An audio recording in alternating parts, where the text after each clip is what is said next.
Wa an Mahmud bin Labid radhiyallahu anhu qala Rasulullah sallallahu alaihi wasallam, inna akhwafa ma akhafu alaikum asyirkul asghar ar-riya. Akhraj Ahmad bi isnadin hasan. Jadi dari Mahmud bin Labid radhiyallahu anhu, Rasulullah sallallahu alaihi wasallam bersabda, sesungguhnya apa-apa yang aku paling takuti atas kalian adalah syirik kecil. Ada syirik besar, ada syirik kecil. Syirik besar apa? Ya, la syarika lahu. Nah, ada la syarik. Jadi ada orang yang menuhankan selain Allah. Itu namanya syirik besar. Syirik kecil apa? Yaitu riya. Riya.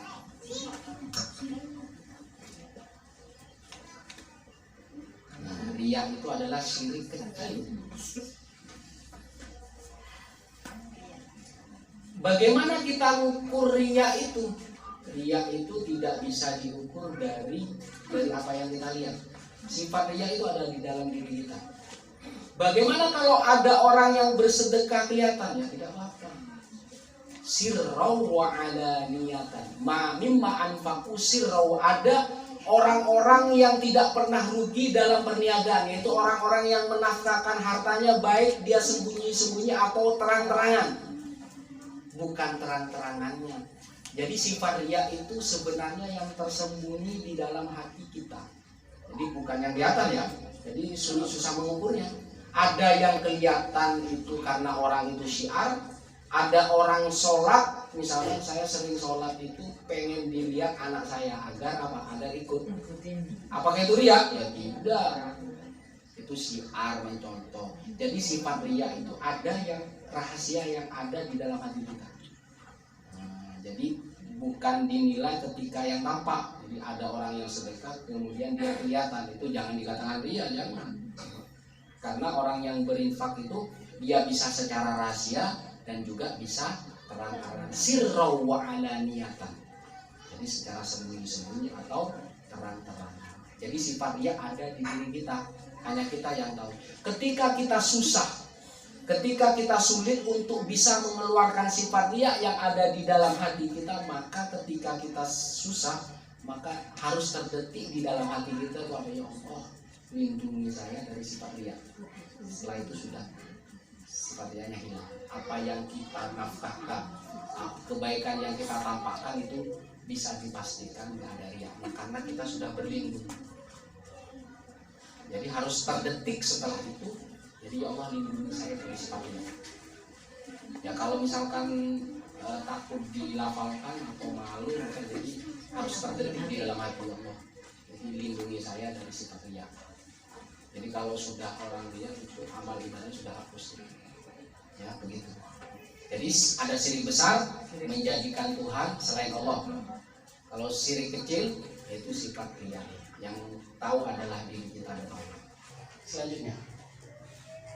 Wa Nabi Hurairah radhiyallahu anhu qala Rasulullah sallallahu alaihi wasallam, ayatul munafiqi thalathun, idza haddatsa kadzaba wa idza wa'ada akhlafa wa idza tumina khana. Muttafaqun alaih. Jadi dari Abu Hurairah radhiyallahu anhu, Rasulullah sallallahu alaihi wasallam bersabda, tanda-tanda orang munafik. Tanda-tanda orang munafik itu ada 3. Thalathun.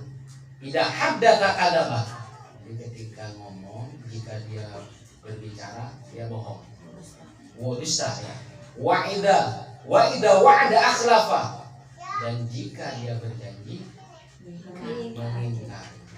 Wa idza atumina khana. Dan apa? Dan jika diberi amanat, dia berkhianat. Jadi munafik itu orangnya. Kalau sifatnya, perbuatannya adalah nifak. Di nifak. Saya tulis ya di sini ya.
Ini yang pertama. Ini yang pertama nih.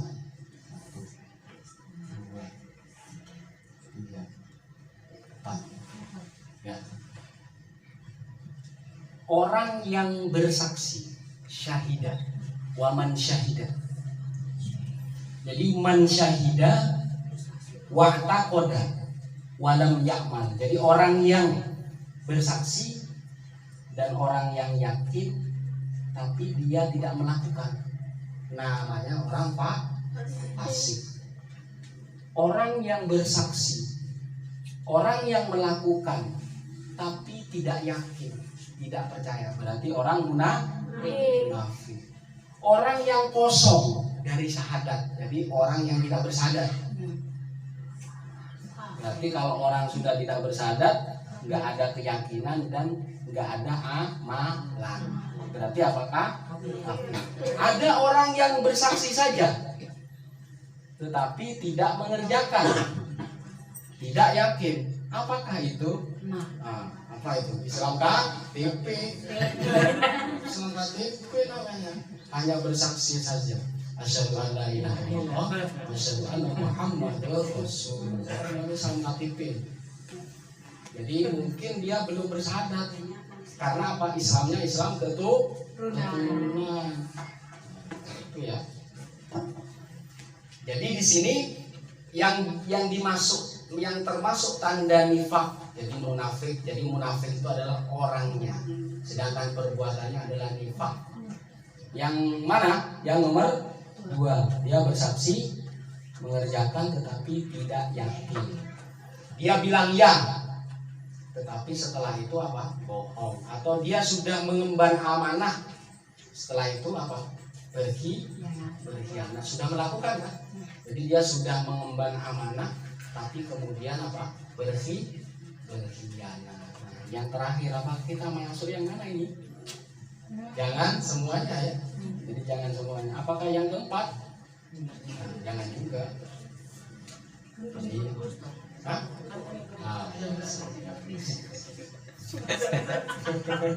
jadi ayatul munafiki salatun. Jadi tanda-tanda orang munafik itu ada 3.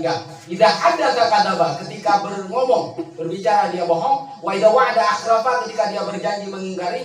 Dan ketika wa idza tumina khana, dan ketika diberi amanah dia berkhianat. Selanjutnya, wa an ibni Mas'ud radhiyallahu anhu qala Rasulullah sallallahu alaihi wasallam, sibabul muslim fusuqun wa qitaluhu kufrun. Jadi dari Ibnu Mas'ud radhiyallahu anhu, Rasulullah sallallahu alaihi wasallam bersabda, menghina orang muslim itu adalah kedurhakaan, dan membunuh orang muslim itu adalah kekufuran. Jadi seharusnya kita jangan menghina saudara kita yang muslim, karena ketika kita menghina saudara kita yang muslim itu akan apa? Mengakibatkan kita durhaka kepada Allah. Wa qitaluhu kufrun, dan sampai orang yang membunuh orang muslim itu menjadi kufur ya. Jadi kenapa ini hadis ini ada?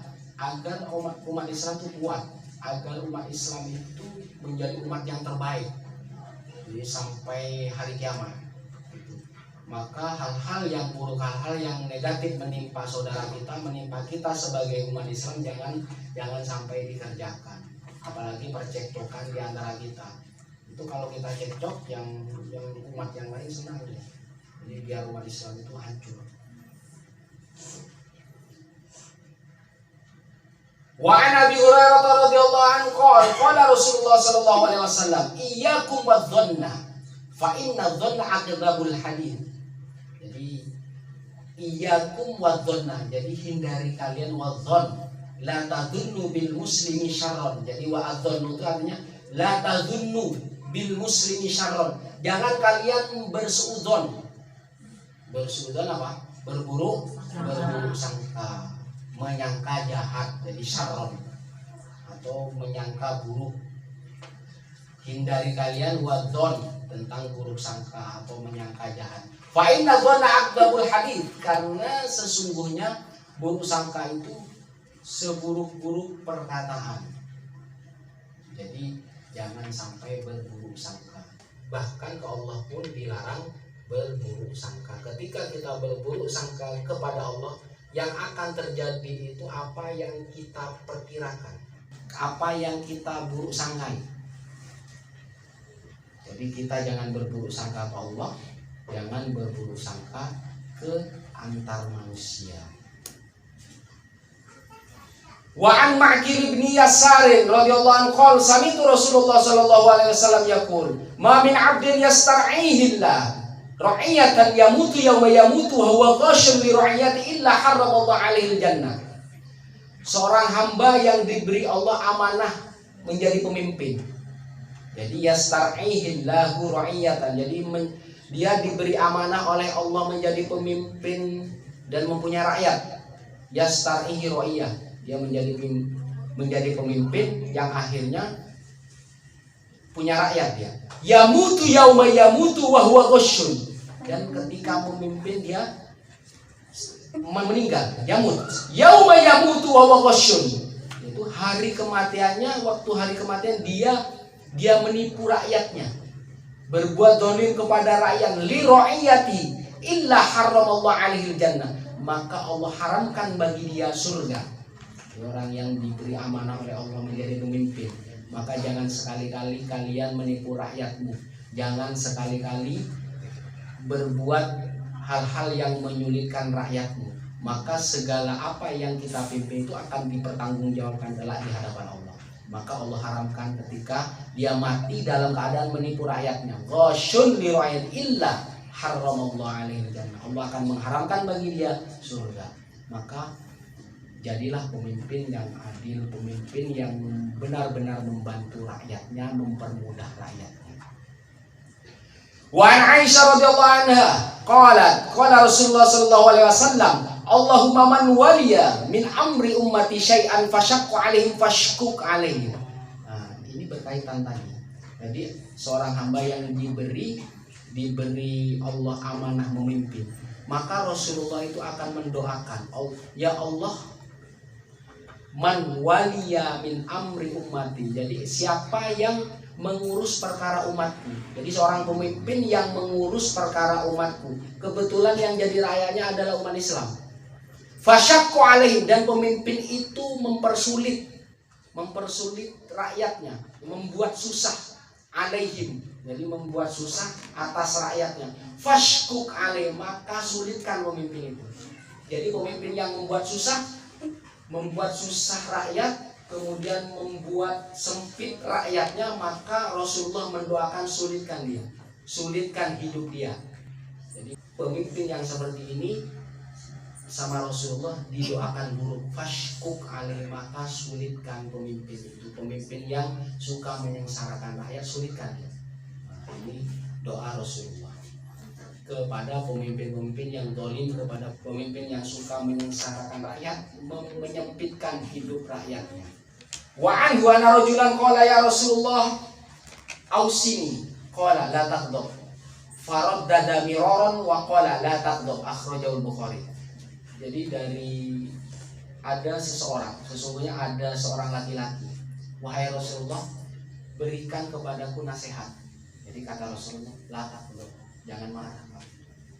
Jadi setelah mendengar satu kata dari Rasulullah, dia bilang, jangan marah. Faraddada miraran, jangan marah. Jadi la taghdab, jadi Rasulullah itu bilang, jangan marah kamu. Akhirnya pria ini bilang, jangan marah. Faraddada miraran wa qala, dan Rasulullah bersabda lagi, la taghdab, jangan marah. Jadi apa yang diwasiatkan Rasulullah sama pemuda ini betul-betul diresapi, betul-betul diucapkan, dan betul-betul diyakini dan dikerjakan. Maka jangan marah. Kecuali yang tadi ya Bu, ammarah bil khair, jadi menyuruh yang baik-baik. Jadi kalau orang suka tersinggung ketika nada kita tinggi, maka jangan gunakan nada tinggi. Tapi kalau ada seseorang yang sukanya itu merintah tetap pakai nada tinggi, ya jangan tersinggung. Jadi harus menghindar ya. Jadi kalau tidak siap dengan dia, maka harus menghindar. Tidur ya boleh. Itu ya. Wa an Khawlah Al-Ansariyah radhiyallahu anha qalat qala Rasulullah sallallahu alaihi wasallam inna rijalan yatakhawaduna fi malillahi bighairi haqqin falahumun naru yaumal qiyamah. Akhrajahu Bukhari. Dari Khawlah Al-Ansariyah berkata Rasulullah sallallahu alaihi wasallam bersabda, inna rajulan yatakhawaduna, sesungguhnya, jadi laki-laki yatakhawaduna fi malillahi, ada seorang laki-laki, ada laki-laki banyak di sini, menggunakan hartanya bukan di jalan yang benar. Jadi menghambur-hambur hartanya kepada suatu perkara yang tidak berguna, apalagi bighairi haqqin, apalagi menggunakan hartanya di jalan yang batil. Itu falahumun nar yaumal qiyamah, bagi mereka adalah neraka pada hari kiamat. Jadi itu al hadits dalil annahu yahrumu ala man lam yastahiqu syai'an min malillah bi ayyakuna minal mudharif. Jadi kalau orang yang banyak hartanya, maka harta itu kalaupun mau dikeluarkan yang hak, jangan dikeluarkan ke sesuatu yang haram atau yang batil. Jadi fi malillah bi ghairi haqqin. Yatakhawad, orang yang menggunakan hartanya itu, harta itu sesungguhnya adalah milik Allah. Jadi hartanya Allah. Jadi ketika orang meninggal kemudian meninggalkan harta, maka yang kita ucapkan apa? Inna lillahi wa inna ilaihi raji'un. Dan sesungguhnya kita dan apa yang kita miliki itu milik Allah dan akan kembali kepada Allah. Maka ketika yang kita miliki, yang Allah amanahkan harta banyak, maka pergunakanlah di jalan yang hak, jangan dipergunakan di jalan yang batil. Ketika orang menggunakannya di jalan yang batil, falahumun nar yaumal qiyamah, dan bagi mereka